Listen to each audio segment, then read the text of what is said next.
যে আপনি কথা বলছিলেন এত কষ্টের মাঝেও শুধু হাসছিলেন, এই হাসার রহস্য কি? আমার স্বামী যদি আমার সাথে থাকে, মানে আপনি আমার হাজার কথা শোনালেও আমার কষ্ট লাগে না।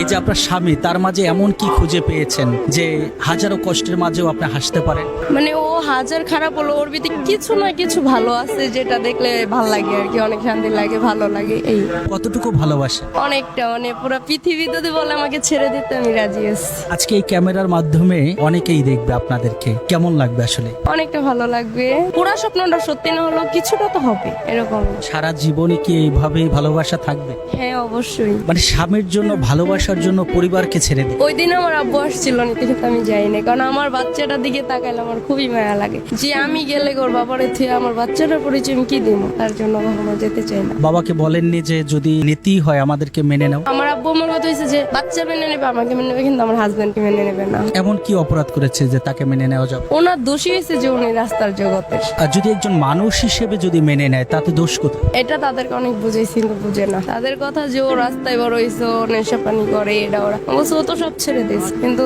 ওনারা তা মানতে। আজকে আমাদের মাধ্যমে বাবা এবং মাকে, আপনার ফ্যামিলিকে কি মেসেজ দিতে চান? দিতে চাই যে এটাই, ওনারা যদি আমাদের মেনে নিত তাহলে আমাদের এই রাস্তার জগতে থাকতে হয় না। হ্যাঁ, এটা সবসময় বলি যে আমি যতটুকু ভুল করছি, যদি আরো করে থাকি, তোমরা মন থেকে আমাদের মাফ করে দিও। বাবা মায়ের অবাধ্য হয়ে বিয়ে করা, এটা আসলে ভুল করা হয় না?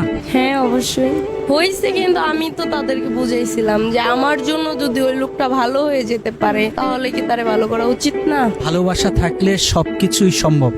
অবশ্যই। 2 নাম্বার প্ল্যাটফর্মে বসে সে মানে সিগারেট খাচ্ছিল, তো ওর সাথে ওর একটা মামা ছিল, ওরা তর্কাতর্কি করছিল, তো আমার মনে হচ্ছিল যে ওরা আমারে দেখে বকাবকি করতেছে। আমার সাথে আমার বোনও ছিল, তো শুনিয়ে গেলাম যে উনি কি আমাকে বকতেছে, কয় না আমি আমারই বকতেছি, মানে ওই এক দুই কথা কথা আমার সাথে ওনার কথা কাটাকাটি হয়, তারপরেই সেই জায়গা থেকে প্রেমের সম্পর্ক গড়ে ওঠে। হ্যাঁ হ্যাঁ।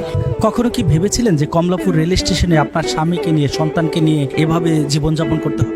না না না, এরকম কিছু ভাবিনি। অনেকটা কষ্ট লাগে, কারণ আমার স্বামী এখানে রাখলো, আমাকে অনেক সুখে রাখছে, অনেক শান্তিতে রাখছে। যে আমরা সম্পর্ক করে বিয়ে করছি, আমাদের বাপ মা মেনে নেয় নাই, সেই কারণে এখানে। কিন্তু আমি মনে করি যে যাকে আমি ভালোবাসছি তার সাথে শুধু রাস্তা যখন অন্য কোথাও যেও থাকা যায়, সে কারণে পরে ফ্যামিলির অনেক বোঝাইতে চেষ্টা করছি, কিন্তু বুঝে নেয়। পরে বললাম ঠিক আছে, তুমি আমার বিয়ে করছো, যেখানে রাখবো আমি ওখানেই থাকবো। তারপরে উনি নিয়ে আসলো। যে কমলাপুর রেল স্টেশনে একটি ছোট্ট বাচ্চা নিয়ে আপনারা মানবতার জীবনযাপন করছেন,